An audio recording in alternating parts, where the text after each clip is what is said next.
Hola amigos, Dios les bendiga, les habla Luis Carlos Reyes. Este día estoy hablando con una persona muy especial y es un placer para mí estar con este hermano y escuchar qué es lo que él dice, porque él me ha contado cosas que yo nunca he escuchado. Yo he investigado esta secta por mucho tiempo y siempre aprendo, y ahora definitivamente estoy aprendiendo porque este hermano tiene mucho tiempo y tiene mucho conocimiento. ¿Con quién tengo el placer de hablar? ¿Cómo se llama, hermano? Mi nombre es Sergio Mesa. Sergio Mesa. Yo llegué a la iglesia o la organización La Luz del Mundo desde 1953 a la edad de 3 años. Mi madre fue la primera que llegó a esta iglesia. Y de allí, pues, allí crecí. Fui instructor de niños, dirigí el coro, fui ayudante del pastor.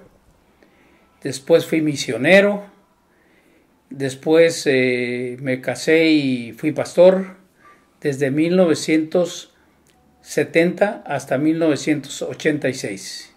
En esa fecha yo me retiré por no ir de acuerdo con las ideas de esa organización, que eran muy contrarias a lo que a mí me habían enseñado desde un principio. Wow, 1953 dice que... A esa edad llegué yo. Ok, eso es... Yo todavía no nacía. Y y después estaba en pañales, después cuando él ya estaba ahí.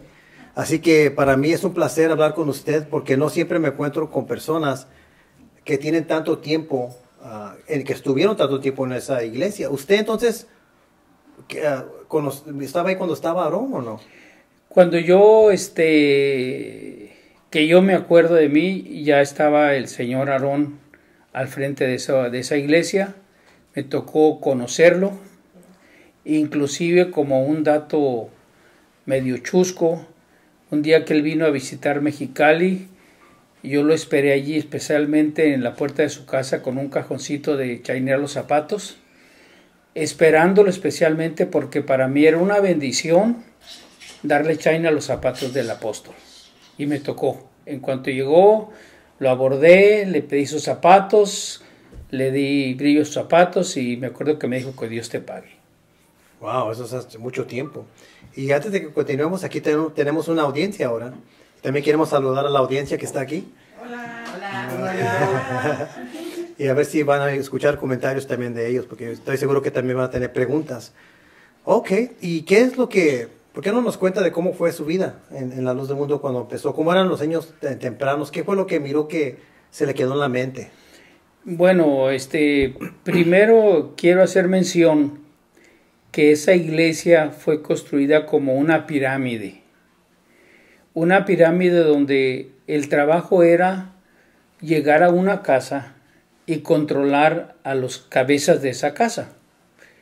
Y después que se controlaba sea el papá, la mamá, entonces en una forma obligatoria se obligaba a que los hijos tenían que seguir esos lineamientos, hacer lo que ellos decían, y si no lo hacíamos éramos castigados con azotes, basándose en ciertos pasajes de la Biblia que dice que instruye al niño en su camino, que cuando fuere viejo no se apartará de él, y que la vara de la corrección va a enderezar al muchacho, y etcétera, etcétera. Entonces de esa manera no era que se nos decía si tú quieres ser de la iglesia cuando seas grande, sino que se nos obligaba y se nos castigaba si no hacíamos lo que ellos decían que hiciéramos. ¿Le golpeaban? Golpeamos con azotes. Y para las personas que están a La Luz del Mundo ahora, que nunca han escuchado esto y dicen, no, ese señor es un mentiroso, yo no le creo, ¿qué le podremos decir a ellos? Bueno, lo que yo podría decir es que La Luz del Mundo ha sido una iglesia que a través de los años ha ido cambiando. O sea que a nosotros en el 1953 se nos aplicaron unas leyes para salvarnos. Ya para el año 2000 son otras, y ahora para el 2020 son otras. Entre esos detalles quiero señalar algunos. En la iglesia La Luz del Mundo no se usaba medicina al principio, porque se tenía que, si alguien estaba enfermo, llame a los ancianos de la iglesia, oren por él y la oración de fe salvará al enfermo. No se usaba medicina, no se usaban trajes oscuros, tenían que ser por esos trajes claros, no se dejaba ver televisión, no se dejaba oír radio, no se dejaba practicar deportes, y eso ahora se practica. Entonces, ¿por qué esos cambios? Si la palabra de Dios es la misma, entonces no es un libro que esté sujeto a que lo vayamos acomodando a las épocas que estamos viviendo. Y cuando ellos, ¿cómo los cuidaban para ver si miraban la televisión o cómo? Le voy a platicar, por ejemplo, el caso de nosotros. En primer lugar, en mi casa no se permitía televisión. Entonces, lo que hacíamos nosotros era que había vecinos que tenían televisión y nosotros íbamos a ver allí. Mis hermanos que están ahí todavía en la luz del mundo pueden afirmar lo que yo estoy diciendo, que a escondidas nos íbamos a ver las caricaturas ahí con los vecinos, y cuando mi mamá se daba cuenta que salíamos de esas casas, éramos azotados pero duramente con palos, con cables de electricidad, con lo que se hallaba, porque habíamos ido a ver televisión. Bueno, entonces siempre había alguien vigilando. Pues los mismos padres se encargaban de vigilar a sus hijos y castigarlos si no cumplían con esos reglamentos. ¿Y por qué cree que ponían esas restricciones? Pues yo creo que es por lo mismo, porque ellos querían de una forma obligatoria construir esa pirámide, porque ya sabían que controlaban a los papás, lo controlaban a los hijos a los nietos, y ahí iba la pirámide creciendo, como lo fue hasta la fecha. Como en el caso de mi mamá duró en esa iglesia más de 50 años. Una mujer que trabajaba, que cooperaba, que daba sus diezmos, sus ofrendas, que hacían comidas para construir templos y todo. Después se va ella y seguimos nosotros y al rato nuestros hijos y la iglesia sigue creciendo, pero es una iglesia que, quiero aclarar, para mi juicio, es una iglesia que no es de Dios, sino que es una iglesia que pertenece a la familia Joaquín. Todo lo que está en esa pirámide pertenece a la familia Joaquín, no es iglesia de Dios. Allí ellos son dueños de los terrenos, de las casas, del dinero, de todo. Y si alguno de la congregación no está de acuerdo, lo que hacen es echarle encima a la familia, ponerlos en contra, hablar mal de ellos, y etcétera, etcétera. Bueno, creo que así es con esa pirámide que dice, se garantiza que siempre va a haber dinero llegando a la familia Joaquín. Porque por eso es que los hijos nacen ahí, y los hijos de los hijos nacen ahí, y siempre hay una garantía que siempre va a haber dinero entrando ahí, ¿verdad? Siempre van entrando los diezmos, así que ya tiene preparado para las generaciones futuras. Ahora, otra cosa que quiero aclarar, que la cantidad de dinero que entra a esa iglesia es multimillonaria. Puedo afirmar que el señor Joaquín que esté al frente, sea cuando fue Aarón, fue Samuel o sea Nazón ahora, son gentes que reciben más dinero que un narcotraficante. Porque nomás, imagínense, de cada uno están recibiendo el 10% de su sueldo. Nomás hagan cuenta cuánto dinero es por semana. Aparte hay ofrendas especiales, aparte hay ofrendas que para el cumpleaños y que para el cumpleaños del otro y puros de la familia. Entonces es un negocio multimillonario y eso es lo que ellos pelean. No pelean tanto las almas o la iglesia, ellos pelean esa riqueza material. Cuando usted cree que aquí en Estados Unidos la iglesia les da recibos como cuando cada vez que donan a una non-profit organization para los taxes. Eso está prohibido ahí. Eso está prohibido porque dicen que eso es como cobrarle a Dios lo que diste para Dios. Eso no lo admiten. E inclusive yo creo que ellos deberían de ser investigados por el gobierno qué es lo que hacen con ese dinero. Les voy a platicar un caso que me pasó a mí. Cuando yo era pastor, para que vean cómo andan sus negocios de esa gente, cuando yo era pastor en la iglesia que a mí me tocó iniciar en El Paso, Texas, porque a mí me mandaron a la ciudad de El Paso, Texas, sin que hubiera ni una persona allí, sin que hubiera iglesia, sin que hubiera casa, sin que hubiera templo. Yo tuve que jugármelas como pude con mi familia para mantenerlos. Abrir obra le llaman. Muy Perdón. difícil. Este,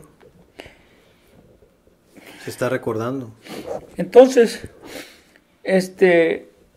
llegamos allí y pues como pudimos, gracias a Dios lo hicimos. Sucede que el pastor que estaba aquí, en Los Ángeles, era un pastor que no tenía documentos. Y un día Samuel Joaquín manda a uno de sus ayudantes y me dice, mira Sergio, dice el varón de Dios, que en el income tax de este año tú reportes que ganaste $100,000 en El Paso, Texas, porque tú te vas a reportar como pastor de Los Ángeles. Le digo, pero ¿cómo voy a hacer eso si yo aquí, pues el gobierno me ayuda por mis hijos, por mi familia, porque... Perdón. No está bien. Le digo, porque yo no puedo hacer eso. Entonces ahí nos damos cuenta que esa gente tiene unos negocios ocultos. Entonces, ¿por qué querían hacer eso? Porque el pastor que estaba aquí no tenía documentos y querían que yo me echara la responsabilidad de que como que yo era el pastor de Los Ángeles. Prestanombres. Se prestanombres. Ahora, ¿cuánta gente lo harán?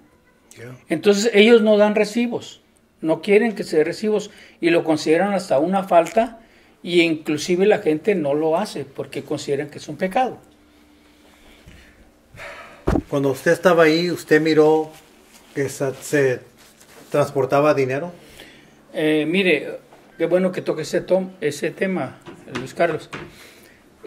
Cuando íbamos nosotros como pastores a las reuniones en Guadalajara, porque son de esas reuniones, la encomienda que teníamos todos los pastores era de llevar las ofrendas en dólares, en efectivo. Entonces nosotros buscábamos la forma de cambiar dólares o como sea, porque teníamos que llevar la ofrenda en dólares. O sea, el apóstol quería todo en dólares. Y así lo hacíamos, pero era puro dinero en efectivo. Cash. Ok. Ahora, una cosa que nos pasó también, media chusca también. Una vez en el cumpleaños de Samuel Joaquín, hicieron una caja como de, yo creo el tamaño de esa mesa que está allí. Y esa mesa para escribir está como 4 pies por 4 O pies. más o menos, y más alta. Y entonces toda la gente empezaba a pasar a saludar a Samuel Joaquín y a llevar su ofrenda y ahí le echaban. Esa era la caja de la ofrenda. Cuando ya se llegó la tarde, esa caja la pasamos a la casa de Samuel Joaquín y la abrimos. Estaba llena, repleta de dinero, de billetes, de todo. Y me acuerdo, en ese tiempo mis hijos, que ya están grandes ahorita, tenían como unos 4 o 5 años y ya andaban conmigo también. Entonces Samuel llamó a todos sus familiares, sus sobrinos y todos puros niños, que se arrimaron allí y agarraron lo que pudieran llevarse. Y todos los niños se arrimaron, los Chávez, los Joaquines y todos los Chincachac, todos familiares de ellos, y empezaron a agarrar y a llevarse. Inclusive mis hijos también agarraron de allí. Pero yo lo que digo es, ese dinero representaba el sacrificio de la gente. ¿Cuánta gente quitó de darle de comer a sus hijos por llevar eso? Porque se supone que es para la obra de Dios, no para que se malgaste. Pero así se hizo. Entonces, esa es la forma que se trabaja ahí. La forma que se trabaja es por abajo. O sea, Sí. que no se dé cuenta. Ujú. ¿Estas personas que dieron ese dinero eran personas ricas ahí? No, era la gente pobre, la gente de la iglesia que pasa a felicitar al apóstol, y usted puede ahí encontrar panaderos, carpinteros, albañiles y pura gente Ya. pobre. Yo sé que cuesta mucho ganar dinero. A mí me cuesta mucho para trabajar. Yo me canso, como todas las personas que trabajan. ¿Usted cree que las personas que donaron ese dinero se cansaron también? ¿Trabajaron duro por eso? Todos, uno sabe eso. Ya. ¿Y ellos no sabían cómo se estaba gastando ese dinero? No, mire, es que eso para ellos es un pecado. El que uno le pregunte qué se hace con el dinero es un pecado. Ya tienen condicionado. Usted lo dio y no pregunte qué se Estás hizo con el pensando mal del ungido de Dios y estás Exactamente. cuestionando. Ahora, mire, últimamente, la última enseñanza que de un pastor ahí, yo la vi en un video, dice, los diezmos le pertenecen a Nazón Joaquín. Y el que se roba los diezmos le está robando a Nazón Joaquín. Ujú. Entonces, Por eso la gente mejor da y cállese la boca. Piensan que es como robarle a Dios. Exactamente. Sí, he visto ese video también. Wow, sí, y yo he hablado con varias personas que han hablado de que también han transportado dinero sin saber, que llevan dinero adentro, nomás dicen, llévate esa chamarra para allá y déjala allá, en Tijuana, donde sea. Yo tuve una experiencia porque yo estaba de pastor precisamente ahí en El Paso, Texas, y un cuñado de Samuel Joaquín vino aquí a Los Ángeles, y de aquí voló al Paso, Texas, un cuñado de él. Samuel Joaquín estaba en Houston, y ahí lo íbamos a ver. Uh-huh. Pero se ve, no lo comprobé yo, como que este cuñado de él vino aquí a Los Ángeles a recoger dinero. Porque cuando llegó allá al Paso, se le olvidó el saco. Okay. Se le olvidó, y entonces nos fuimos para Houston. Y cuando llegamos allá me dice el cuñado del que se llamaba, porque ya se murió, Joaquín Chic, me dice, se me quedó el saco en tu casa. Bueno, un saco, pues compramos otro, no hay problema. Pero es que llevaba adentro un paquetón de billetes, no sé cuánto era. Y es que de esa manera se ocultan ellos el movimiento del dinero. Sí. Porque nada costaba mandarle de aquí el dinero a Samuel a Houston. Pero de esa manera viene él, lo saca, se lo lleva y se lo entrega en efectivo. Y entonces tuvieron que mandarnos el saco en un viaje especial a Houston. Pero yo hasta ahí me pude cuenta que había el paquete de billetes. Wow. ¿Usted cuánto tiempo tuvo más o menos en Houston, ahí de pastor? Pastor estuve 3 años. 3 años. Fue mi primera iglesia que fui pastor. Porque primero fui misionero en Ensenada, Baja California. ¿Y quién lo escogió usted para pastor?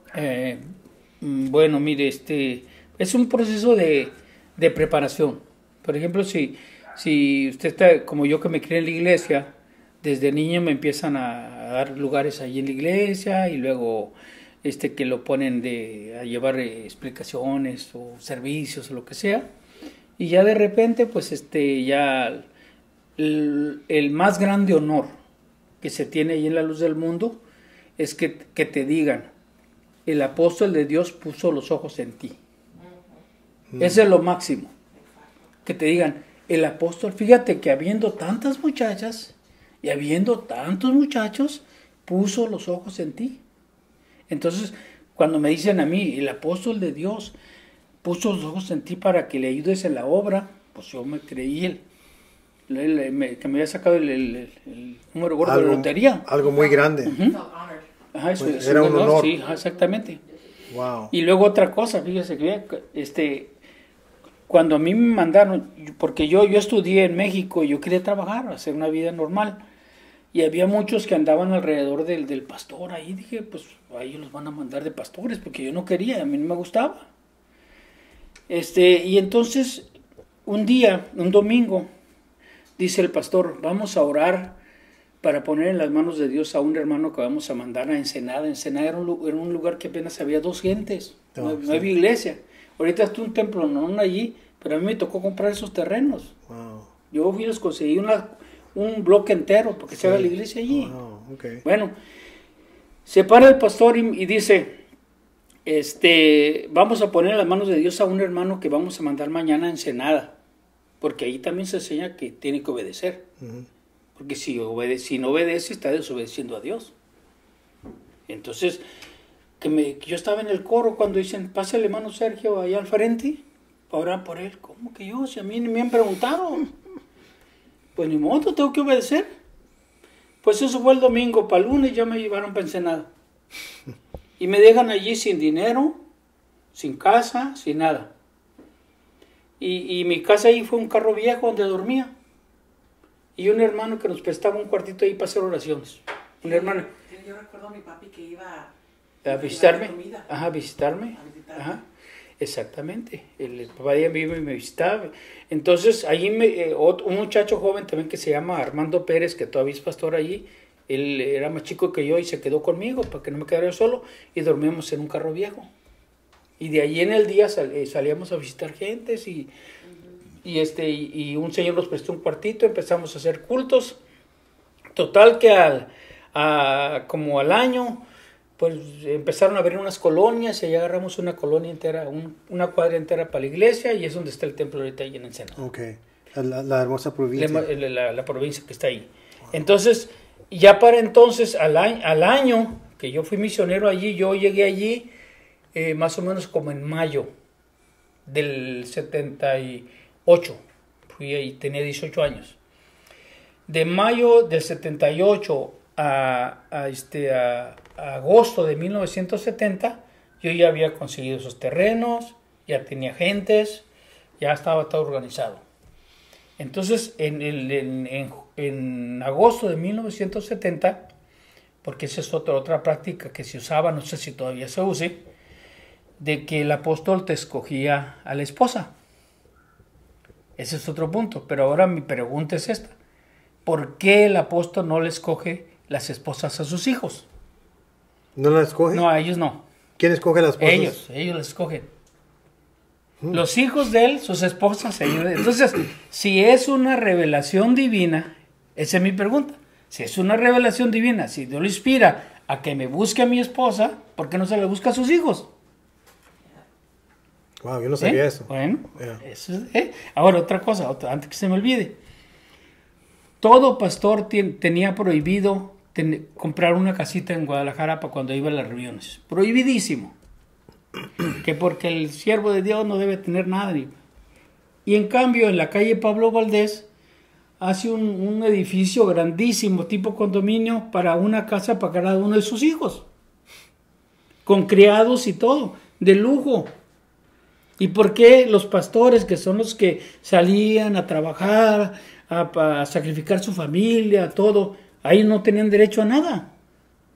A mí se me hace una injusticia. Sí, sí. A mí se me hace que eso no es una cosa de Dios. Y no pensó, pues, ¿por qué me voy a quedar aquí si esto no está bien, no se ve bien? Bueno, la cosa está que mientras que está uno en ese lavado de cerebro, uno está bloqueado. Mientras que una persona está dentro de ese círculo que le hicieron, está bloqueado. Ahora, el lema de ellos es este, fíjense bien, el lema de ellos es este. Si tú vas a ver algo que sea contra lo que tú crees, 3 cosas. Estás ciego, estás sordo y estás mudo. ¿Qué quiere decir? Que él está bloqueado. Si no vas a oír, si no vas a ver, si no vas a opinar nada, entonces estás bloqueado. Y es lo que pasaba. Entonces, según mi edad, mi juventud, yo pensaba que estaba haciendo lo máximo. Sí. Entonces, fíjese otra cosa. Llegando el mes de agosto, vuelve a lo mismo. La bendición que tuve, según, en ese tiempo, que el apóstol me llamó a su casa. ¿Qué distinción? Me llamó a su casa y llamó también a la que fue mi esposa. Sin yo haberla conocido, sin nunca habernos visto ni nada. Y ella dice, ¿sabe qué? Que Dios me ha inspirado, que tú te cases con ella y tú te cases con ella. Eso fue un jueves en la tarde. De ahí no la volví a ver hasta el templo el domingo en mediodía. Ya somos esposos y somos pastores. ¿Así nomás? Así nomás. ¿Y quiere mencionar la persona con la cual lo casaron? Pues sí, es importante. Marta se llama. Es Marta. Ajá. Yo hablé con ella. Sí, con esa mera. Ajá. Entonces es verdad lo que ella dijo. Es cierto, todo eso que dice ella es cierto. Porque ella también lo vivió. Sí, wow, ok. Entonces aquí tenemos otro testigo que puede comprobar que lo que dijo Marta Serna es verdad. Sí, es cierto. Es que todo lo que hablan los que se han salido de la luz del mundo es cierto. No estamos inventando. Sí, porque ellos no lo creen. Ellos creen que son puras invenciones. Ellos piensan que yo estoy pagando personas, que yo estoy inventando estas cosas. Eso quiero aclarar, que no se me está pagando nada. Yo lo estoy hablando porque me gustaría y sería muy feliz con que alguno de mi familia que todavía esté ahí abriera los ojos, se diera cuenta del error en que viven, el engaño en que están y no quieren darse cuenta. ¿Todavía tienes familia ahí? Muchos, la mayoría. Sí, ¿cómo cuántos? Pues son muchos, que eran unos 100, ¿serán unos 100, Delico? No, yo pienso que yo una vez conté el número total en una reunión familiar hace como 15, 20 años, éramos como 500 reunidos. Yo pienso que ahorita han de ser con fácil unos 800 fácilmente. ¿De los de nosotros? De la familia de los Mesa, Ajá. sí. Esa vez te digo que eran como casi 400, entre 400 y 500. Han de ser como unos 800 ahorita, yo creo. Sí, porque son... Estamos hablando con Danny, Ajá. un ex miembro de la Luz del Mundo, pero estamos hablando de personas que todavía están ahí, ¿verdad? O Que están allí, que están allí. Wow, tiene mucha familia ahí. Sí, ahora, lo que ha pasado, eso quiero hacer mención también, que una de las armas más poderosas que tiene la Luz del Mundo contra los que nos retiramos de esa organización es poner a la familia en contra. Y hay mucha gente que está dentro de esa organización que no se sale por ese miedo, porque luego le dicen, si te sales, ya no vas a tener papá, no vas a tener mamá, no vas a tener hermanos, no vas a tener hijos, y mucha gente mejor se quedan callados. Pero ese es el arma que a ellos les ha funcionado hasta ahorita, poner en contra de la familia. Muchas sectas hacen eso. Se llama shunning. Los dicen que ya no hables con tu familia, no te van a hablar y ya no les hablan. Ajá. Y yo he hablado con muchas personas que tienen, por ejemplo, su esposa que todavía están ahí y algunos viven juntos todavía y pues tienen este problema, ¿verdad? La esposa todavía cree en la doctrina de la iglesia y el esposo no, y hay mucho conflicto ahí. Entonces, hay muchos problemas ahí. Wow, ¿qué podríamos decirle a esas personas para que abran los ojos, en su opinión? ¿Qué piensas? Pues yo creo que es un trabajo, pues no digo que imposible, pero sí es un trabajo muy duro porque por lo que nos han enseñado, que nos han dicho que es la única iglesia, el único apóstol, el único que tiene las llaves del reino de los cielos. No sé si eso ya se lo han comentado otros, que dicen que él tiene las llaves del reino de los cielos, y al que le cierra entra y el que no sale. Entonces, es difícil, pero pues tal vez con las cosas que están aconteciendo lleguen a ver la realidad. Yeah. Mire, hermano, usted cuando platicamos anteriormente, usted me estaba mencionando de cómo fue que fue elegido Aarón, cómo fue elegido Samuel y cómo es que la historia de cómo pasó esto. Si me puede otra vez hablar de esos datos. Bueno, todo empezó en San Pedro de las Colonias, en Coahuila. Eusebio Joaquín, que era el nombre verdadero de Aarón, él era militar y ahí estaba encuartelado en ese lugar con su esposa Elisa. Allá por el año de 1926, una señora llamada Romanita de Valenzuela, que pertenecía a la Iglesia Apostólica aquí en Estados Unidos, fue a San Pedro de las Colonias y empezó a evangelizar a la señora Elisa y la invitó a sus cultos y se hizo de ese grupo, y después invitaron a Eusebio, que también se hizo de ese grupo. Y estando ellos como miembros en ese grupo, donde el pastor parece que se llamaba Saulo, dice, es cuando, según contaba Aarón, que vio una noche que estaba él dormido y que el techo de la casa se abrió y que vio el cielo abierto y que muchas estrellas que formaban un nombre que decía Aarón, y que él no entendía, y que después oyó que y Aarón será tu nombre, y haré notorio tu nombre por todo el mundo y serás bendición, y que el próximo, según contaba él, que le decía la voz, el próximo jueves quiero que salgas, y él fue y le platicó al hermano Saulo, que era su pastor, y el hermano Saulo, según cuentan, le dijo, pues si así crees que Dios te llama, pues vete. Pero una cosa importante es que Aarón no creía en el nombre el bautismo en el nombre del Padre, del Hijo y del Espíritu Santo. Y a él así lo habían bautizado. Él creía nomás en el bautismo en el nombre de Jesucristo. Y después de que él anduvo predicando, se dio cuenta que lo habían bautizado en ese nombre, en el nombre del Padre, Hijo y Espíritu Santo, y entonces siempre acomodan todas las cosas, y entonces dice que en ese tiempo recibió una revelación como la que recibió Saulo de Tarso cuando le dice, Ahora pues, ¿por qué te detienes? Levántate, bautízate y lava tus pecados invocando mi nombre. O sea, tomando las palabras que le dijo Jesucristo a San Pablo. De ahí se bautiza a él y luego bautiza a sus pastores y ya bautizan a los demás. ¿Se bautizó 2 veces? 2 veces. Primero fue bautizado en el nombre del Padre, el Hijo y el Espíritu Santo y después en el nombre de Jesucristo. Ya en el nombre de Jesucristo se bautizó él solo. ¿Se bautizó Él solo, él solo. Ok. Sí, pero ¿qué no dicen los de la luz del mundo que los apóstoles no tienen pecado? Sí, según lo que yo he visto, dicen que han nacido, son santificados desde antes de nacer. Sí, eso es lo que dice Carlos Montemayor. Sí, así dicen ellos. ¿Pero siempre han creído eso o es algo que después se enseñó después? Pues es que hay mucha contradicción, porque si dicen, agarran ese texto, ¿verdad? Antes que te formases en el vientre, te conocí, y antes que naciese te santifiqué y te di por profeta a las naciones. Pero, pues me imagino que si fueron bautizados, tuvieron que tener pecado. Porque la luz del mundo enseña que el bautismo limpia los pecados, por eso pregunto. Entonces, ¿para qué se bautizó Aarón si dicen que nunca ha tenido pecado? Es una contradicción. No, lo que pasaba era que ellos tenían que ir acomodando todo. Sí, acomodando todo. Porque no podían quedar como le dijeron, pues si tú por qué andas enseñando así, si ya te bautizaron de otra manera. Sí. Y sabes que estoy pensando lo que nos contaste ahorita. Entonces la doctrina que recibió Aarón vino de una mujer que se llama Rosalia. Romanita de Valenzuela. Romanita de Valenzuela. Y el pastor se llamaba Saulo. Ok. Es donde él entró. ¿Es el Saulo y Silas? No.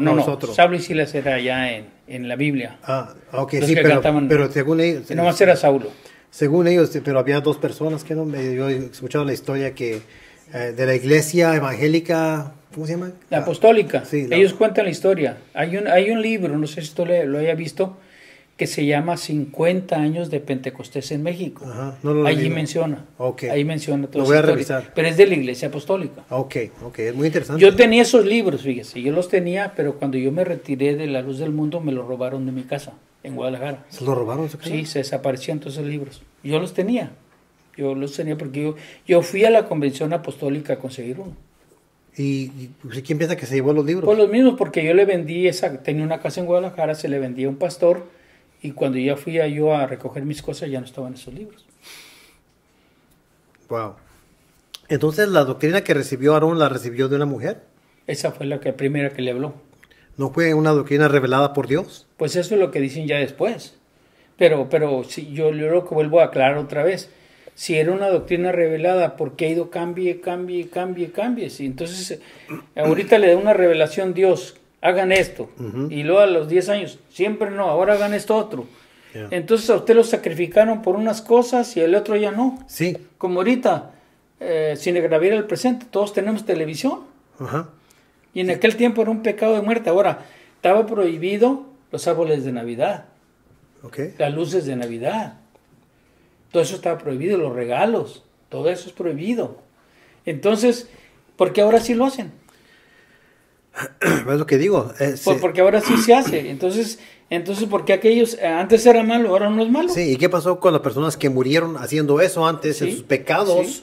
Ahora las personas que mueren ahora no son pecados para ellos. Exactamente. Se está contradiciendo. Está más fácil la salvación ahora. ¿Se está contradiciendo Dios o es mentira lo que están diciendo? Exactamente. Va a ser una de las dos. Ahora, si usted se basa a la base que ellos usan, vamos a tomar la base de ellos. Dicen, es que el apóstol San Pablo dice, cuando yo era niño, pensaba como niño, obraba como niño, pero ahora que fui adulto ya dejé lo de niño. Entonces quiere decir que si así es, al rato vamos a decir, yo me voy a emborrachar, que al cabo eso no me hace daño cuando era niño. Cuando era niño me hace daño, pero ahora ya no me hace daño. Voy a hacer esto porque ya estoy adulto, ya maduré, ya puedo hacer lo que sea y no me hace daño. Sí, pero el problema es que muchos de esos doctrinas o creencias eran como para muerte antes, como estás diciendo, eran pecados. Sí, todo era que hacía eso era pecado. Mire, le voy a poner un caso. Una vez, en mi casa estaba prohibido todo eso, televisión. Le voy a poner tanto así el caso, mire. Mi papá, como él, nunca creyó en eso. Y aunque un día se metió al último, pero casi nomás por seguirles el rollo de la gente. Precisamente la mamá de Tabita le regaló a mi papá una televisión. La televisión estaba en la casa y no la podíamos mirar. cuidadito con que yo fuera a prender la televisión porque venía el garrotazo.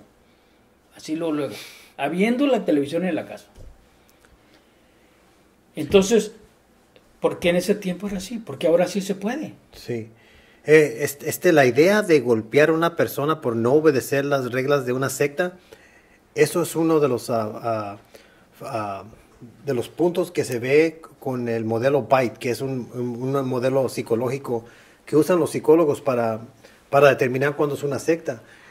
Ese punto de cuando los golpean, no lo he escuchado en otra secta, pero aquí me lo está demostrando ahorita con la luz del mundo. Y me atrevo a retar a mis hermanos, mis hermanas que vivimos ese mismo sistema.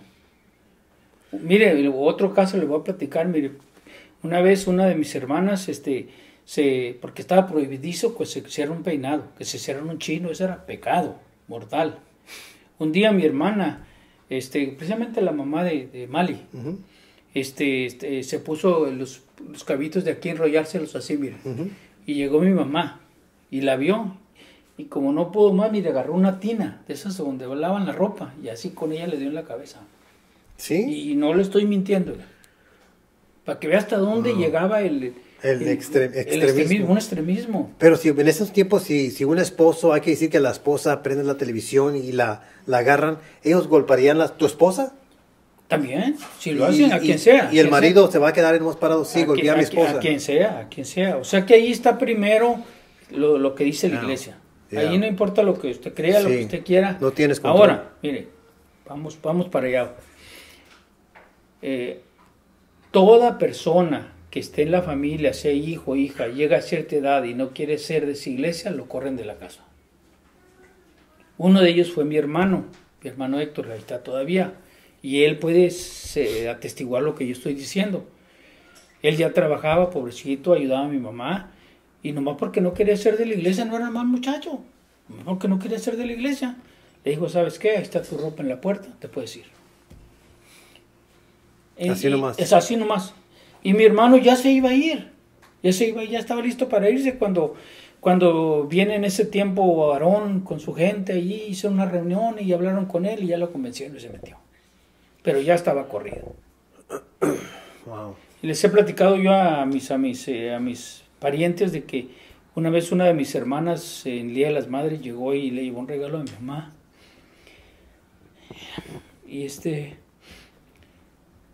Y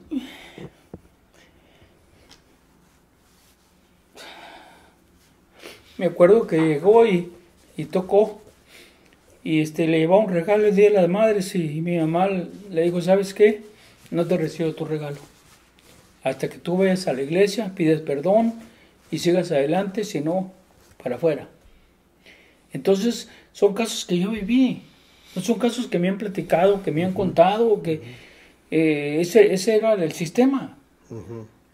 Entonces, de esa manera ellos establecieron esa pirámide. No fue voluntario que la gente creyera, era a fuerzas, a golpes, a castigos. Ese era el sistema allí. ¿Usted cree que todavía se hace esta práctica en la iglesia o ya no sabe? Porque yo sé que hacerlo hace mucho tiempo. Pues, no sé si en México o en otras partes se haga, pero eso de lo han cambiado en otra forma un poquito que se ve mejor. Uh-huh.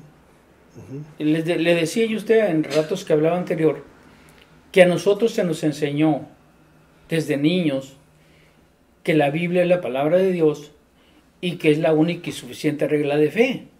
Entonces, llegó un momento cuando Samuel establece que a los 14 años tenía que presentarse esos niños en la iglesia. Ok, presentarlo está bien, pero esa presentación va acompañada de una condición, de que una vez que el papá y la mamá presentan a ese hijo en la iglesia, ese hijo tiene que bautizarse inmediatamente en los primeros bautismos que hay. Uh-huh. Entonces esa persona se va a bautizar porque cree, si es un niño todavía, y con la condición que si no lo hace, y ahí puede estar el video cuando Nazón le dice a su hijo, si lo ha visto, ¿verdad? El día que tú renuncias y no tienes padre, ahí está, no lo estoy inventando, eso mismo hay acá. Entonces es lo mismo que nos hacían a nosotros, nomás de otra forma. Sí. Entonces, Yo cuando fui pastor, esos fueron uno de los motivos que yo me retiré. Porque les dijo, a mí se me enseñó que yo tenía que guiarme por la Biblia.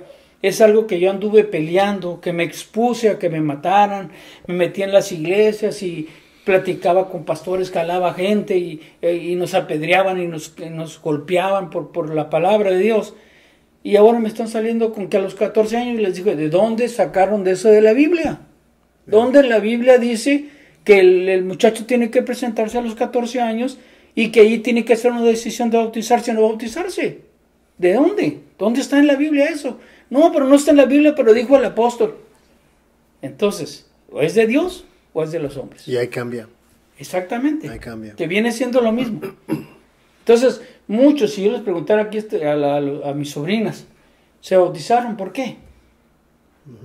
Posiblemente ellas no querían, ¿Ya? pero dijeron, si no lo hago, entonces ya mi mamá me va a ver mal, mi papá me va a ver mal, mi esposa. Es como que estás obligado. Exactamente, así es. Así. Cuando te bautizaron, ¿hubo unas palabras que te dijeron?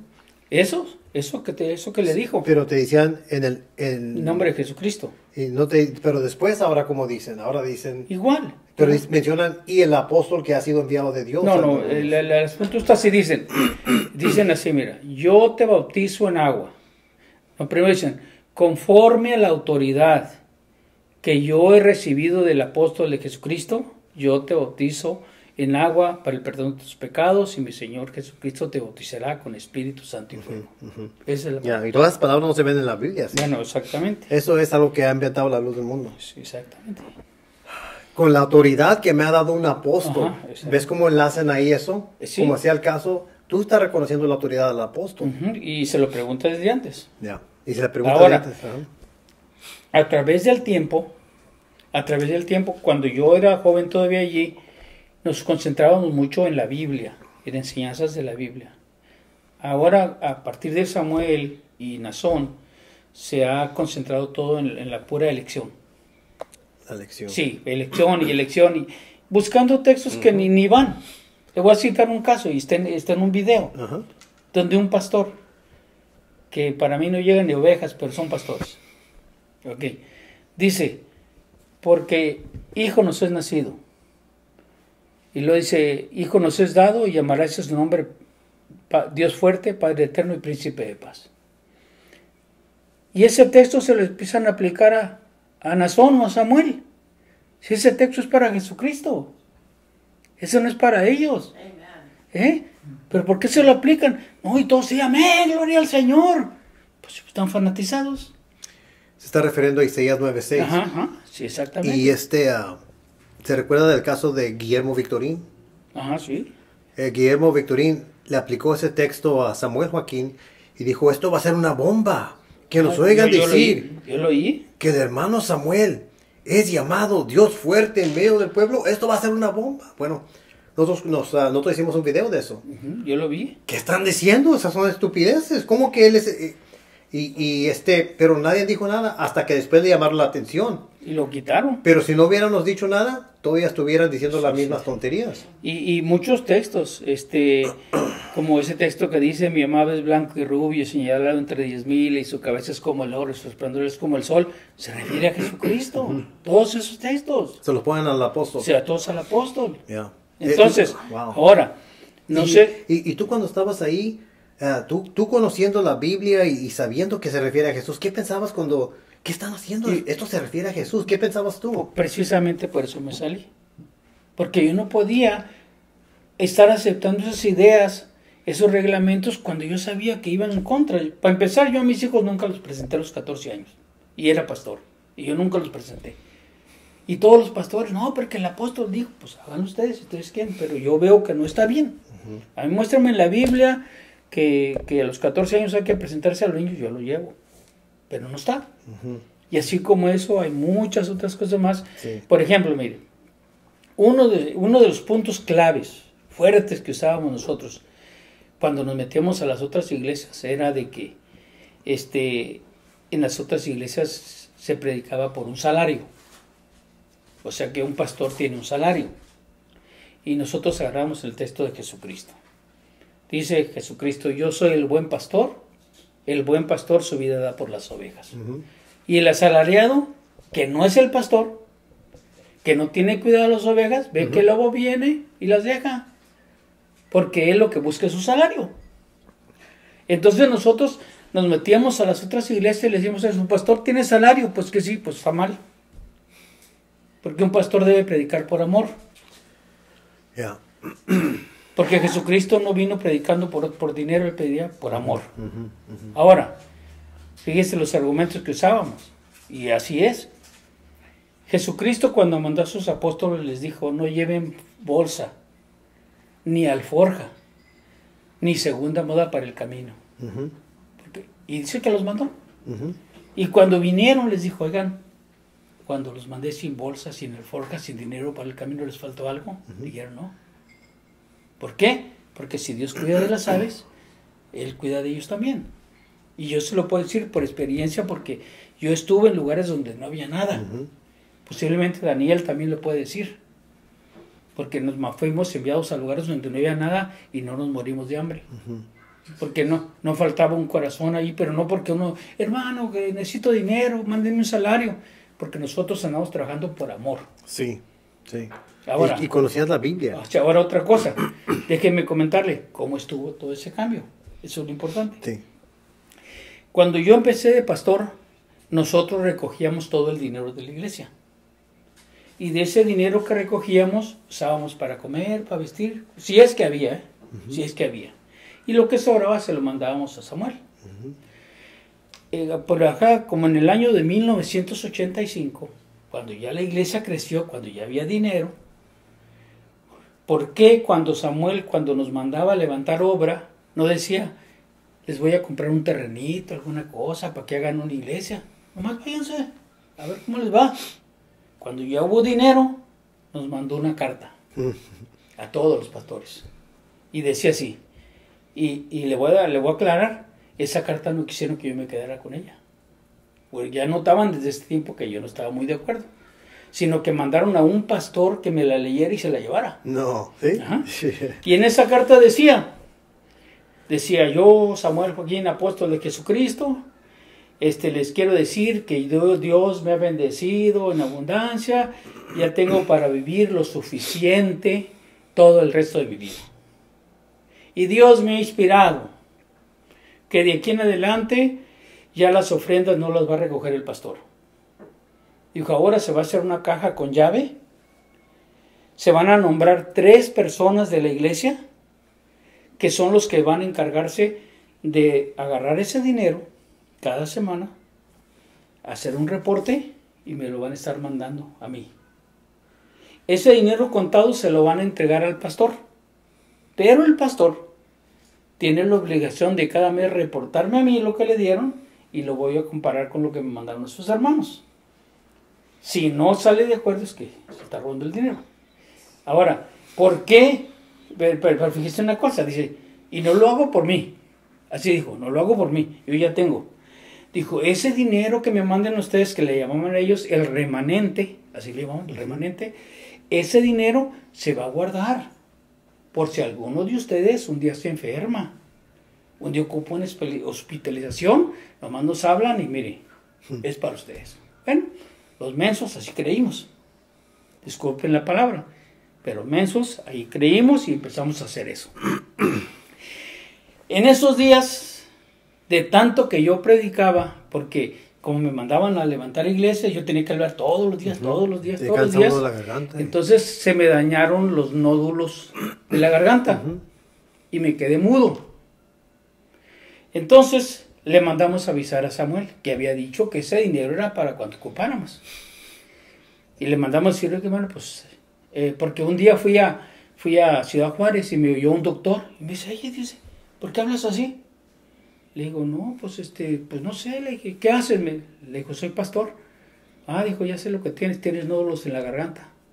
Dijo, si quieres yo te opero, cuesta $2,000. ¿Pero de dónde agarraba $2,000 en ese tiempo? Entonces, hablé a Guadalajara, necesito dinero porque me van a operar, porque me voy a quedar mudo. O no, digo, nosotros no vamos a mandar nada. Si ocupas, a ver cómo le haces. ¿Qué? Pero, Pues como volvemos al tema otra vez, cuando uno es sincero y trabaja sinceramente, un día fui a un consultorio donde trabajaba un hermano y trabajaba con un doctor ahí en El Paso, Texas, y ese doctor me oyó y me dice, oiga, ¿por qué habla así su pastor? Le dijo al hermano. Pues, dámelo de la garganta. Dijo, ok, yo lo voy a operar, gratis, así me dijo. Dijo, nomás que consiga para el hospital, que fueron $500, y ese señor me operó gratis. Wow. Y por eso hablo así ahora. Wow. Ahí está. Es lo que le digo, son cosas. Entonces, pero de ahí no sale nada, ni sale, ahí nomás entra. Pero ¿qué tal, sí, qué tal de la carta que dijo que este dinero es para ayudarles? No, para ahí no vale, ahí no vale, ahí nadie reclama. Hasta se les olvidó de usted. Ahí nadie reclama. Ahora, Déjeme déjame aclarar una ok. cosa antes Ajá. de que Sí, se sí, me sí, olvide. sí. Como Aarón era militar, él usaba mucho esta palabra. El que manda, manda. Y si se equivoca, vuelve a mandar. Sí, así Wow. era, ese era su argumento. El que manda, manda. Y si se equivoca, vuelve a. Entonces, que si él mandó, está bien. Nadie puede decirle, nadie puede refutarle. Y cuidadito con quien que reclame, porque es enemigo del siervo de Dios. Cuidadito, porque fíjese una cosa. Yo les platico esto a mis familiares. Es muy diferente que ustedes sean miembros de banca, que nomás van a la iglesia, oran, cantan, se van a su casa, cuando uno está en ese círculo, cuando está viendo cómo se mueven las cosas, cuando esos pastores en reuniones en sus casas con sus familiares, entre ellos hablan, oye, esto no está bien, oye, esto no está bien tampoco, pero no lo pueden decir en público.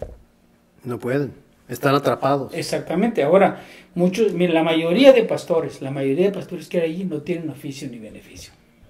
Y se lo puedo comprobar. Puros albañiles, puros carpinteros, puros panaderos, puros que no saben hacer nada, que muchas veces hasta Samuel se burlaba de ellos. Les decía, el día que yo lo siente aquí en Guadalajara se mueren de hambre. Así le dijo a un compañero mío que lo recogió allí y no tenían que trabajar y se puso a vender zapatos y todos se reían de él. Porque pues ahí cuando menos tienen para su trajecito y su corbatita y etcétera, etcétera. Wow. Entonces viendo esas cosas, yo no puedo seguir allí. ¿Con qué lo voy a comprobar? Mi lema era este. La Biblia dice, a la ley y al testimonio. Y el que no hable conforme al escrito es que no le ha amanecido. Y eso dice la Biblia, no lo digo yo. Entonces, si esa gente lo que habla no está conforme al escrito, es que no les ha amanecido. Están en tinieblas todavía. Y han cambiado a Jesucristo. Es lo peor. ¿Cómo es la palabra español? Usurparon. Usurparon. Lo movieron poco a poco y ahora tienen a Nazón, tienen a un ídolo. Exactamente, así es. ¿Y Jesús dónde está? Y ya no cuenta ahí. Ni en sus explicaciones, ni en sus cantos, ni en nada. Y eso empezó desde Samuel. Mire, por ejemplo, hay un canto. Y ese canto viene de la iglesia de Pentecostés. Ese canto lo cantaban Marta y María, que dice, hay una ciudad muy grande y hermosa. Hermosa ciudad donde no habrá sol. Ok, hasta ahí todo está bien. Ahí morarán los que son comprados con la sangre preciosa de nuestro Salvador. Ellos le añadieron, en esta ciudad se encuentra un profeta, llamado Samuel por gracia de Dios. ¿Se fija cómo lo cambiaron? Mientras que el canto original cantado por Marta y María de la iglesia Asamblea de Dios, está bien, que hay una ciudad donde todos queremos ir y donde no habrá sol y todo es muy bonito, pero tenía que faltar el apóstol. Y ahí lo insertaron. Ahí, así dice, en esa ciudad se encuentra un profeta llamado Samuel por gracia de Dios. Él nos llevará al cielo con Cristo, reinaremos para siempre. Wow. Y poco a poco, ya Ahora, completamente, Jesús ni está ahí. Ya. Sí, ahora otra cosa. Si las demás iglesias son falsas, que es lo que nosotros enseñábamos, que nomás la luz del mundo era buena, ¿por qué andan tomando los cantos de ellos? Mire, ese canto que dice, al gran profeta rindamos honores, fue ordenado por Cristo Jesús, al restaurar la verdad a los hombres y enseñar a los pueblos. Ese canto es de los mormones. Ese canto es de los mormones, eso es lo que cantaban a José Smith. No sabía eso. Sí, ¿Eso es de los mormones, Oh, es de los my mormones. Y para los que no saben qué son los mormones, el primer profeta Joseph Smith recibió su revelación de demonios. Y quiero hacer un paréntesis nada más.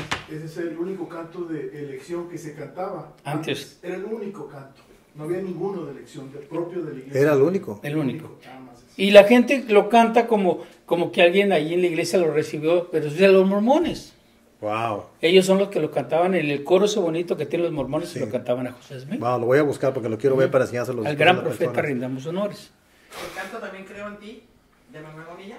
¿También? El último dice, oh Jesús creo en ti, ahora dice, oh Samuel creo en ti. Ujú. Ah, sí, así Sí. todos los han cambiado. Entonces Sí. yo lo que digo es, si esas iglesias son falsas, son del diablo, porque les andan Porque narrando los cantos. Sí, que Dios no los inspira a ellos para que hagan sus propias Ajá. canciones. Y así, casi todos los cantos que están en el himnario son de otras iglesias. Yeah. De Wow. la Apostólica, Asamblea de Dios, de mormones, de todos. Ok, wow. Entonces, todo esto me regresa al punto que Aarón Joaquín no fue elegido por Dios. Quisiera que me dijera poquito más, porque yo siempre he escuchado esto, pero nunca, no sé si es verdad o no, pero es un rumor que yo he escuchado, que Aarón Joaquín, ¿cómo murió él? Yo he escuchado que lo balacearon, pero no sé si eso es verdad o no. Pues de eso nunca se supo, porque yo estaba muy chico en ese tiempo. Todos esos puntos ellos lo guardan al estilo político, en secreto. Nadie sabe de qué se murió.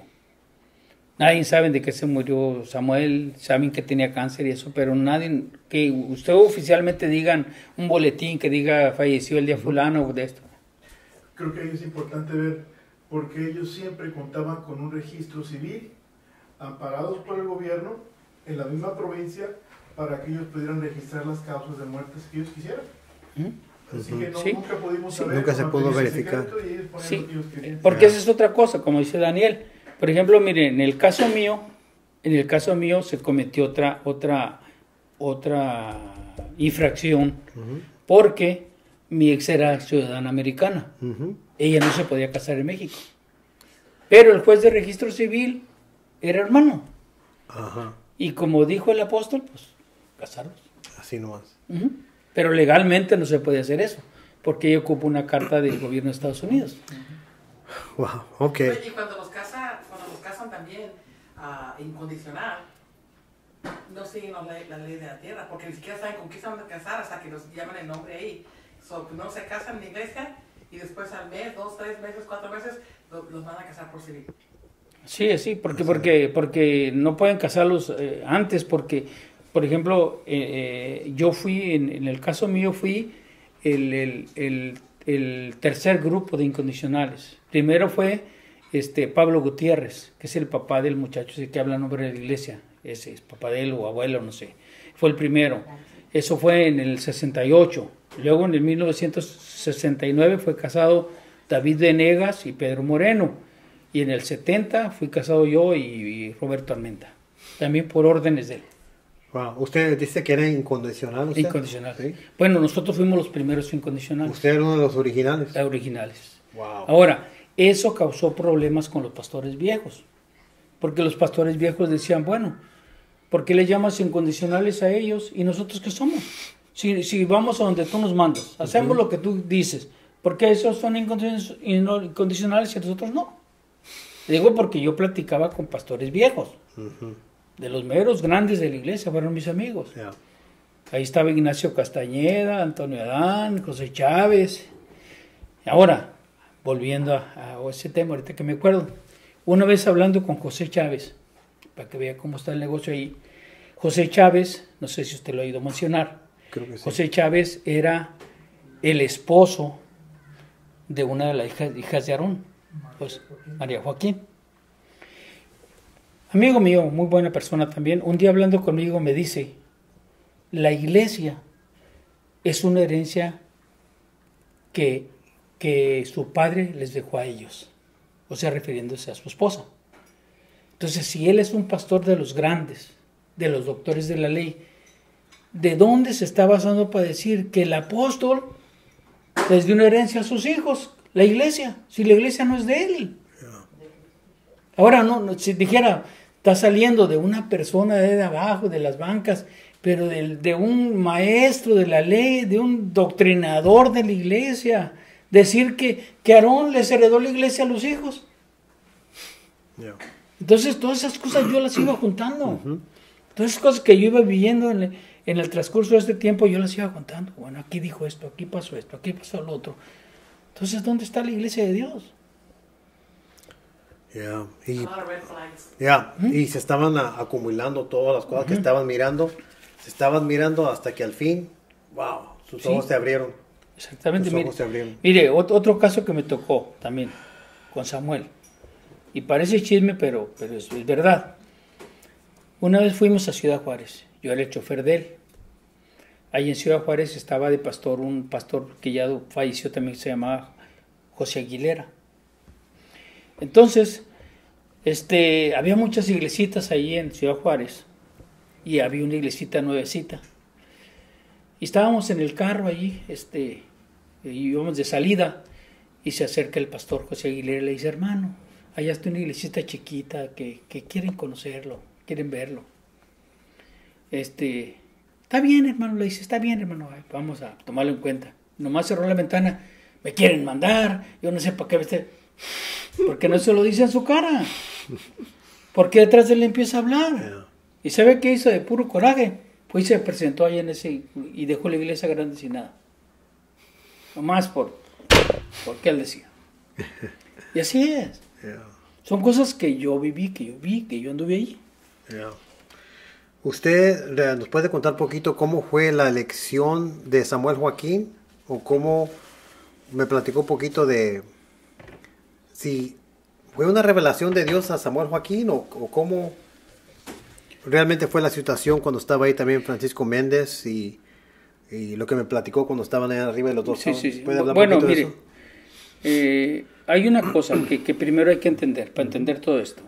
La iglesia, la luz del mundo, es un negocio familiar. Allí nadie puede intervenir. Allí no es como otras partes que lo que está allí es de la iglesia, la organización. Allí es de la familia. Toda la familia, Joaquín, son ricos. Tienen propiedades, negocios. ¿De dónde los han agarrado? ¿Quién se los ha dado? Entonces, esa iglesia es un negocio familiar. Entonces, esa iglesia nunca de los nunca va a haber otro que no sea Joaquín al frente de la iglesia. Nunca. Porque ellos no van a dejar que esa propiedad pasen a nombre de otra persona. Y es un negocio multimillonario. Entonces, cuando fallece Aarón, él con tiempo ya empezaba a preparar a los que estaban acercados a él y les decía, esas eran las palabras que él mencionaba, ¿podrá mi hijo Samuel con la carga de la iglesia? Y volví a insistir, ¿y podrá mi hijo con la carga de la iglesia? ¿Qué quiere decir eso? Que ya los estaba preparando. Entonces cuando fallece Aarón, invitan a toda la gente a Guadalajara y la gente iba pues sin saber qué iba a pasar. Porque la enseñanza que había en ese tiempo era que Aarón Joaquín era el último apóstol y que muriéndose él se iba a llevar a la iglesia para el cielo y todo se acabó. Esa era la enseñanza. Entonces cuando va la gente a Guadalajara, pues ya casi pensaban, pues llegando ahí ya nos vamos con el apóstol para el cielo. Estuvieron como por 4 días. Ore y que pidiendo a Dios revelación, que les iluminara quién era y quién iba a ser. Entonces, uno de esos días, el señor Francisco Méndez, que era uno de los pastores grandes de la iglesia, se paró en medio de esa confusión, de ese caos que había allí, y él anunció que nadie más indicado para seguir la iglesia que el hijo de Aarón, Samuel. Pero ahora el problema era, ¿qué era Samuel? Él iba a quedar al frente de la iglesia, pero ¿qué era? ¿Apóstol, profeta, obispo, hermano mayor? ¿Qué era? Si a nosotros nos habían enseñado que al apóstol Dios le habla, que al apóstol Dios le cambia el nombre, que al apóstol Dios le revela su doctrina, que al apóstol está elegido desde antes de nacer. Entonces, muchas de esas cosas no calificaban con Samuel, porque él ya iba a recibir una iglesia con doctrina y con todo. Entonces, total, así dejaron todo. Lo que querían era que las aguas se calmaran. Eso fue en 1964. Pasó 64, 65, el 66. en la ciudad de Mexicali, Baja California, hubo una confusión muy grande porque el pueblo estaba dividido. Unos apoyaban lo que decía el señor Francisco Méndez y otros apoyaban lo que decían otros, que sí era apóstol. Y después de 4 días de reunión, de estar que sí, que no, que había grupos adentro del templo, los hermanos que posiblemente todavía se acuerden de Mexicali, se acuerdan que adentro del templo se hacían grupos, alegando que sí era, que no era, que sí que era, que sí que iba a ser, que sí quién quedaba. Total, después de 4 o 5 días se paró Samuel Joaquín y paró delante de la iglesia al señor Antonio Adán y a Francisco Méndez. Y le dijo a la iglesia: hermanos, aquí están 2 hombres que mi padre enseñó, que mi padre les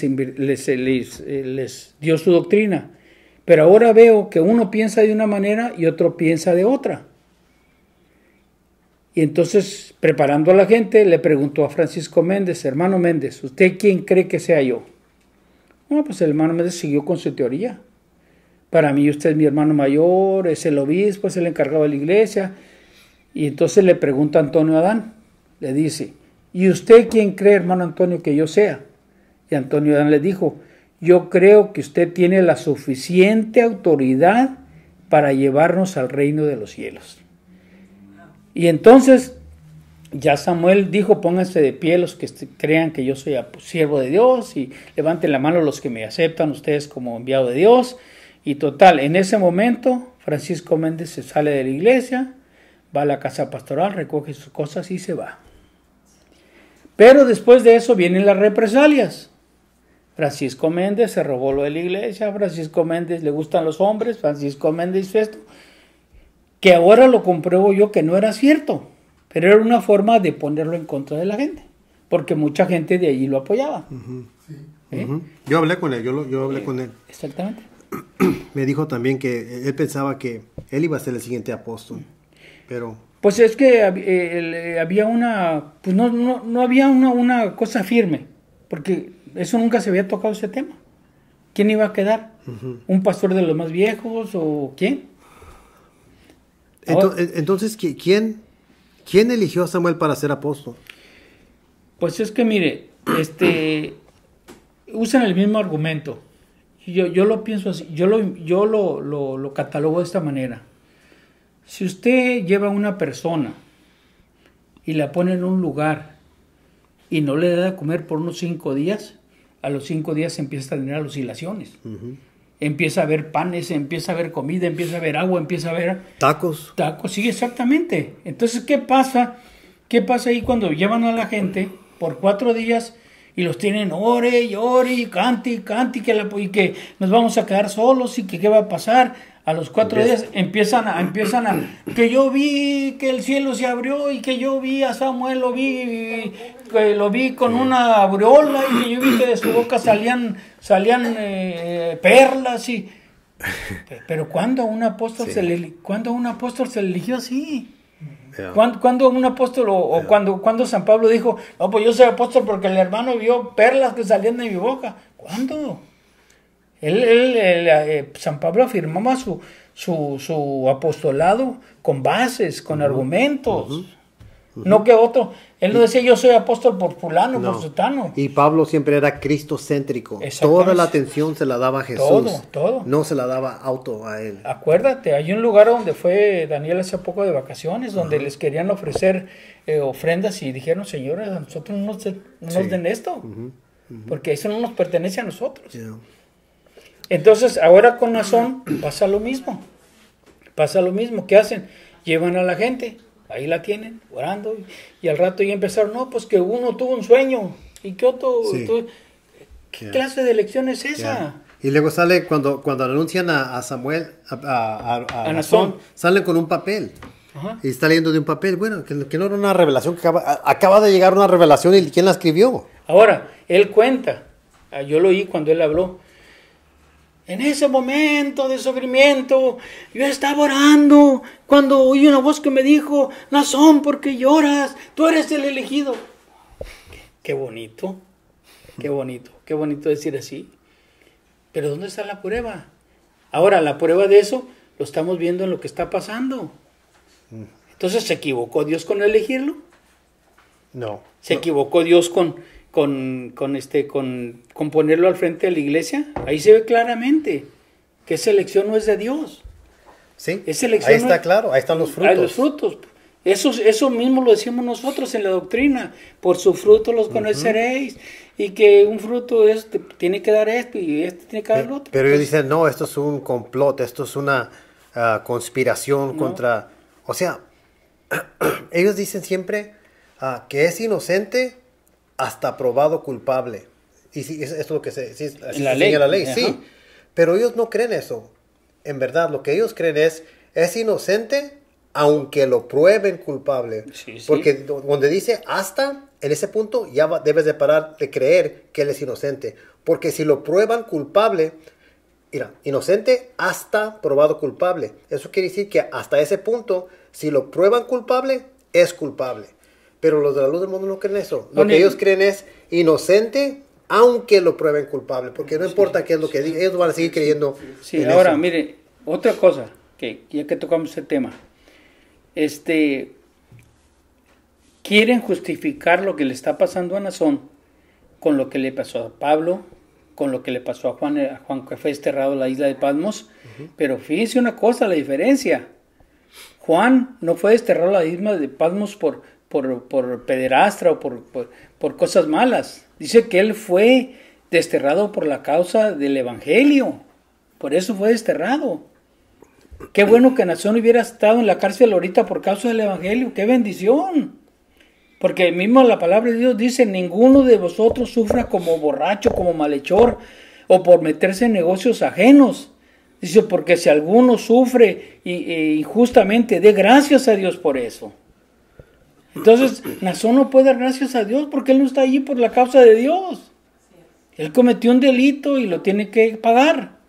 Aunque la gente no lo quiera aceptar, y en cierta forma les damos razón, porque imagínense, por ejemplo, en mi familia hay gentes que llevan 100 años allí. Es muy difícil salir de ahí. Y echarlos a la basura no es fácil. Yeah. No es fácil. Yo como pastor, yo batallé años pensando, me salgo, no me salgo, me salgo, no me salgo. Me voy a echar encima a mi mamá, a mis hermanos, a mis parientes, y como así pasó. Hasta que dije, hasta aquí. Sí. Ya no tengo fe. ¿Por qué voy a seguir? Si no tengo fe, ¿qué le voy a dar a la gente? Sí. Y hay muchas personas que están en esa misma situación ahora. Estoy seguro que hay muchas personas que están pensando, ¿me salgo o no me salgo? ¿Me salgo o no me salgo? ¿Qué les podrás decir a ellos? ¿Qué tipo de consejo le puedes decir a ellos para que den ese paso y se salgan de esa secta? Bueno, lo único que les puedo decir es esto. Que no crean a las amenazas. Porque es lo primero que les van a decir. Si tú te sales, te va a ir mal. Te va a castigar Dios. Te va a pasar esto. Te va a pasar lo otro. Yo les puedo decir, con una razón propia, gracias a Dios a mí no me ha pasado nada. Gracias a Dios estoy muy bien y le agradezco a Dios que no me ha dejado solo y que ha estado conmigo, igualmente con todos los que están aquí acompañándonos, que Dios no nos ha dejado, al contrario, Dios nos ha bendecido, sentimos que Dios está con nosotros, porque una cosa que yo he entendido y la defiendo y la aclaro, que no hay que envolver a Dios con ese tipo de personas. No hay que envolver a Dios con la situación Sí. y la mafia económica que ellos tienen. Exactamente, no hay que revolverlo, porque hay quien dice, no, pues que Nazón hizo eso, yo ya me voy a ir a tirarme al vicio. ¿Por qué? Dios no tiene la culpa. Dios nos ama, Sí. Dios sigue siendo Dios, Él está con nosotros, Sí. y no tenemos amenazas. Sí. Y si nos vamos a la Biblia, ahí podemos decir, dice, por tanto, no temeremos aunque todo eso. Yeah. Entonces, ¿por qué vamos a tener temor? Yo se los digo a todos esos ex hermanos que están en ese grupo, que no tengan miedo. Al contrario, se van a sentir libres. Yo les puedo decir que el día que yo dejé esa organización, el día que yo dejé de ser pastor, sentí como que me había salido de una cárcel. Wow. Así me sentí.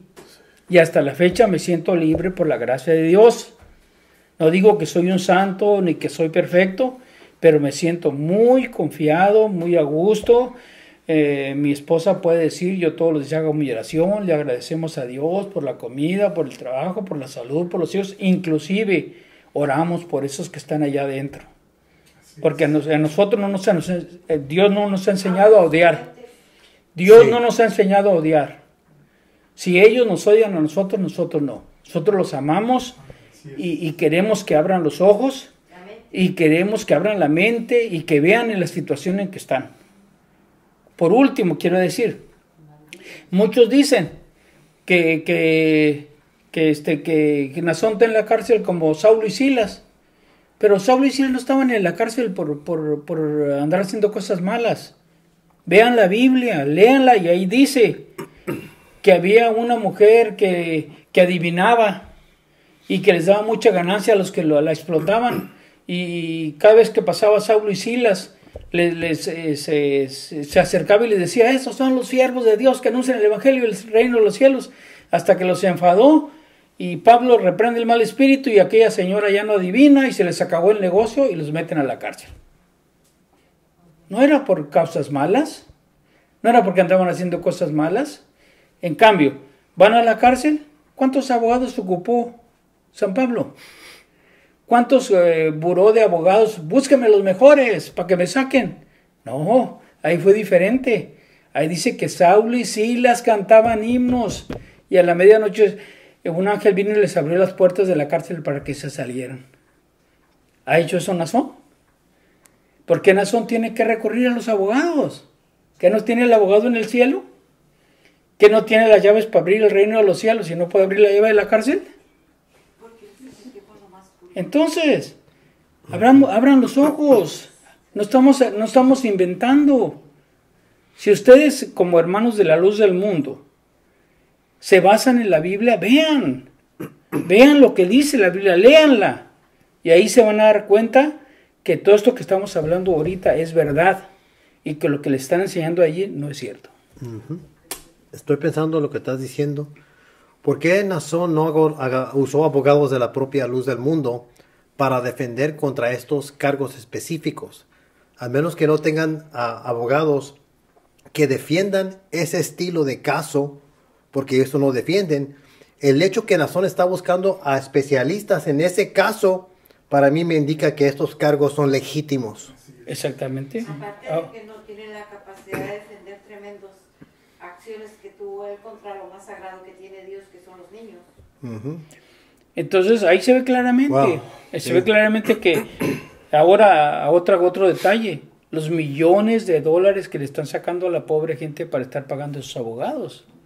Entonces, si él es inocente y Dios es el que lo puso y el que lo defiende, pues que deje que Dios lo saque, que Dios lo defienda. ¿Y por qué no dice, déjenme parar y hablar, deje que se abra el techo y que yo salga? Que hable Dios y esto, Me voy a saque. hablar con el Espíritu Santo?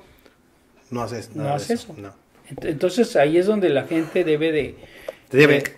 Wake up, hay algo mal aquí. Exactamente.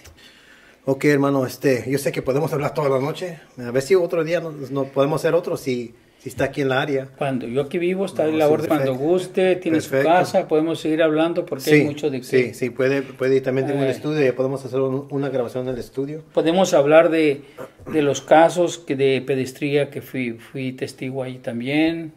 No me los platicaron, ¿eh? De los casos de abusos De menores, por pastores. Ok. Por pastores. ¿Por qué no hacemos eso para la otra vez? Cuando usted guste, hermano, Y ya sabe, estamos a la orden. Para que podamos sacar todos los detalles. Ahora, por último, quiero decir, si este video se ve, posiblemente haya gentes que me van a reconocer de quienes yo fui pastor en la ciudad de Houston, en San Antonio, Texas, en Reynosa, Tamaulipas, en Ciudad Juárez, Santa María, California, Ensenada, Baja California, o en Mexicali, que fui miembro mucho tiempo.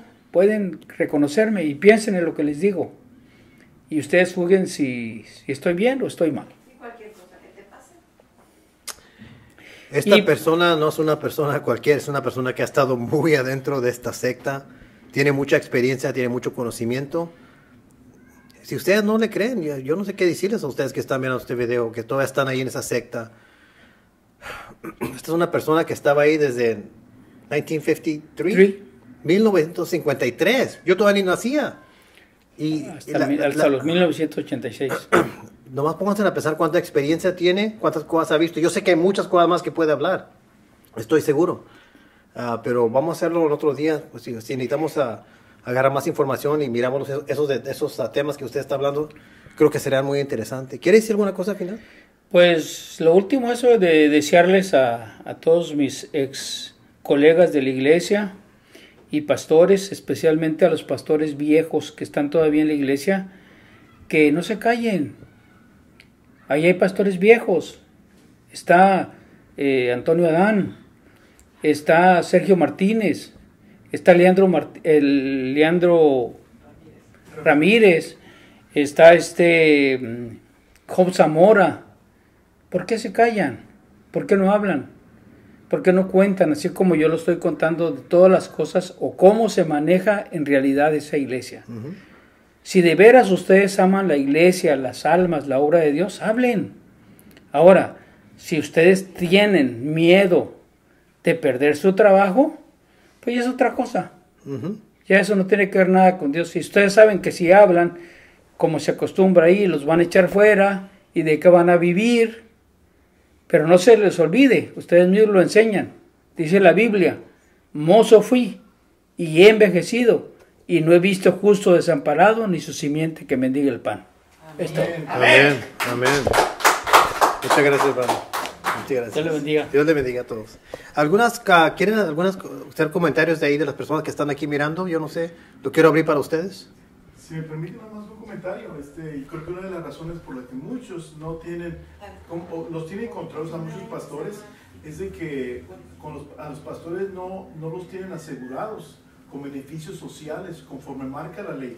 La ley dice que cualquier trabajador, incluso de las asociaciones religiosas, tiene que tener seguro social, tiene que cotizar para su retiro, y ninguno de ellos tiene ni retiro, ni seguro social, ni seguro de vivienda. Entonces no tienen que caer, como que dice, después de que se salieran, no tienen ¿qué va a pasar con ellos? No saben. Y eso es una de las razones como las tienen controlados. Mire, fui testigo ya por último también de un compañero que trabajó mucho en la obra, se apellidaba, le decíamos el hermano Cordero. Este hermano trabajó mucho en la obra y al último por la diabetes quedó ciego. Usted lo hubiera visto. Ahí en la provincia, sentado ahí en la glorieta con una canasta de pan, ahí como limosnero. Hombre que entregó su vida al servicio de Dios y que tenía una bonita voz para cantar y lo traían como estrella grabando cantos y todo, y al último terminaron ahí con una canasta de pan y pasaba uno como los que éramos pastores todavía, pues le ayudábamos, pero no era para que estuviera en esa situación, porque le había dado toda su vida a la iglesia. Wow, está pesado todo esto, está muy pesado. Entre más hablan, más temas se están abriendo, más puertas se están abriendo y No podemos hablar toda la horas y horas. hablar, sí. Pero vamos a hacer un video, pues vamos a hacer más videos. Ok, ¿alguien más quiere hacer un comentario? ¿No? Ok. Bueno, Dios les bendiga a todos ustedes y Dios les bendiga a ustedes. Gracias. Amén. Amén.